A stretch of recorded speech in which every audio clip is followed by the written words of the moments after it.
Le 6 décembre 2023, l'Assemblée nationale a procédé au lancement de l'étude du budget de l'État exercice 2024 adopté par le gouvernement le 23 novembre dernier. Il faut préciser que conformément aux dispositions pertinentes de la loi organique portant loi des finances LOLF, le gouvernement est tenu de déposer dans un délai raisonnable la loi des finances accompagnée d'une documentation et d'autres informations budgétaires pour permettre aux membres de l'Assemblée nationale et bien d'autres personnes intéressées par la gestion des finances publiques dans son ensemble, de se faire une idée de la trajectoire du budget programmé.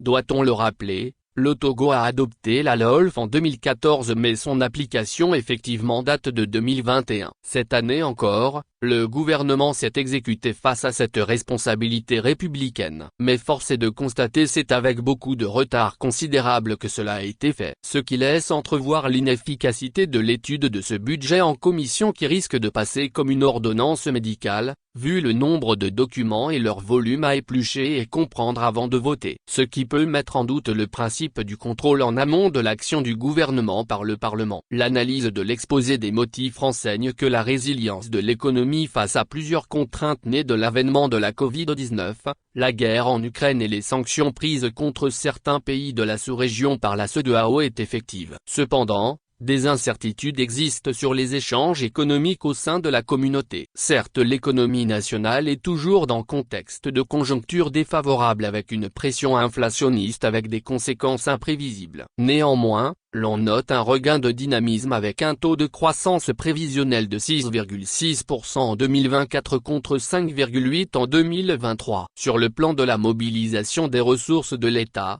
les ressources fiscales connaissent une progression remarquable depuis quelques années avec des performances appréciables de l'autre de même que les ressources non fiscales. En effet, plusieurs mesures sont prévues entre autres, la suppression du taux de réduction appliqué au secteur de l'hôtellerie et les jeux de hasard à la charge du parieur de même que l'augmentation du taux des droits d'accise sur les boissons alcoolisées. On note également l'élargissement de l'assiette fiscale avec de nouveaux produits ainsi que la taxe foncière sur les propriétés bâties de maisons d'habitation ainsi que le taux de la patente pour les voitures d'occasion et une taxation spéciale pour les produits de tabac. Aussi la taxe sur les activités financières couvre-t-elle désormais les opérations de transfert d'argent par la téléphonie mobile. La mise œuvre de toutes ces mesures permettra de porter le niveau des recettes fiscales à 1042,1 milliards de CFA soit une augmentation de 14% par rapport à 2023. Pour ce qui concerne les ressources non fiscales, on ne dispose pas pour le moment des détails concernant les recouvrements. Cependant,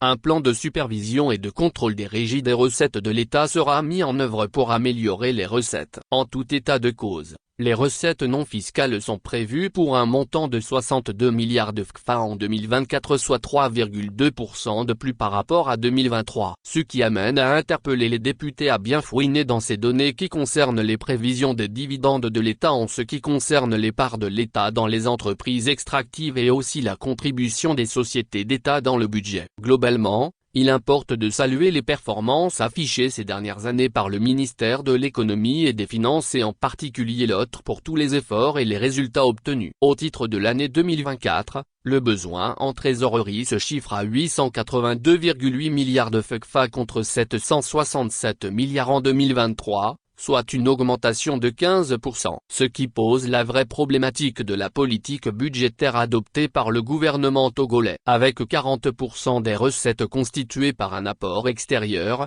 y compris les dons et les dons projets qui parfois sont pris en compte dans le budget alors même que le processus d'accord avec les bailleurs de fonds n'est pas encore à terme. Cette posture relève du snobisme et cela jusqu'à quand? D'où l'incohérence et le manque de sincérité des prévisions budgétaires devenues monnaie courante. Pour ce qui concerne les prévisions des dépenses, il serait difficile à l'étape actuelle des choses d'avoir les détails. En tout état de cause, l'exposé des motifs enseigne que 669,2 milliards sont consacrés à renforcer le bien-être de la population, soit 48% de crédits budgétaires. Cependant, il est à noter que l'utilisation et la gestion de ces fonds ont toujours posé l'éternel problème de bonne gouvernance en ce sens que la plupart des responsables de ces programmes se comportent comme des criquets pèlerins, prêt à se servir qu'à servir l'intérêt général. Aussi on note que 112 milliards de FCFA seront consacrés au secteur de la santé, soit 8,1% de crédits budgétaires, très loin de 15% du budget préconisé par le sommet des chefs d'État d'Abuja. Pour les travaux publics,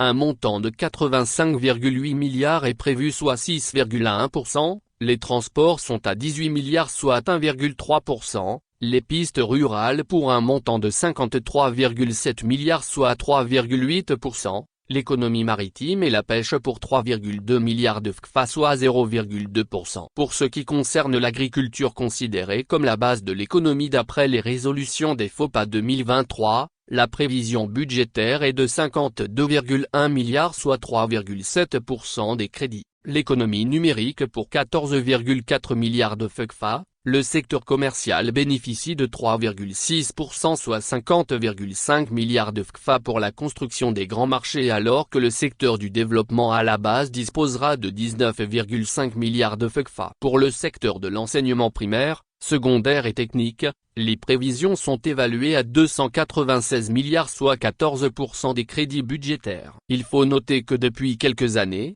ce département ministériel a montré son efficacité, tout comme l'enseignement supérieur qui bénéficie d'une prévention de 42,5 milliards. Pour des raisons que tout le monde connaît, le secteur de la défense disposera d'un montant de 147,5 milliards, soit 10% des crédits budgétaires pour 2024. Ainsi, l'on peut se faire une idée des allocations budgétaires des plus importants des départements ministériels. Les dépenses budgétaires pour le compte de l'année 2024 sont estimées à 1623 milliards, soit une augmentation de 3,2% en plus de 35,1% du budget destiné aux charges de trésorerie pour le service de la dette qui passe de 398 milliards de FCFA à 538 milliards de FCFA en 2024. Ainsi le ratio service de la dette / recette interne qui normalement doit être inférieur à 15% et pour le compte du budget de l'État exercice 2024 de 538,6 042,1, soit 50,1%, ce qui traduit ni plus ni moins l'effet snobisme dont N mentionné plus haut. On se rend à l'évidence que tous les efforts de remobilisation des ressources du ministre de l'économie et des finances sont annihilés par la gabegie qui caractérise la gestion des finances publiques, ce qui oblige à revoir tout le système d'allocation et de gestion des ressources publiques. Tout est à revoir si l'on veut préserver l'avenir des générations futures.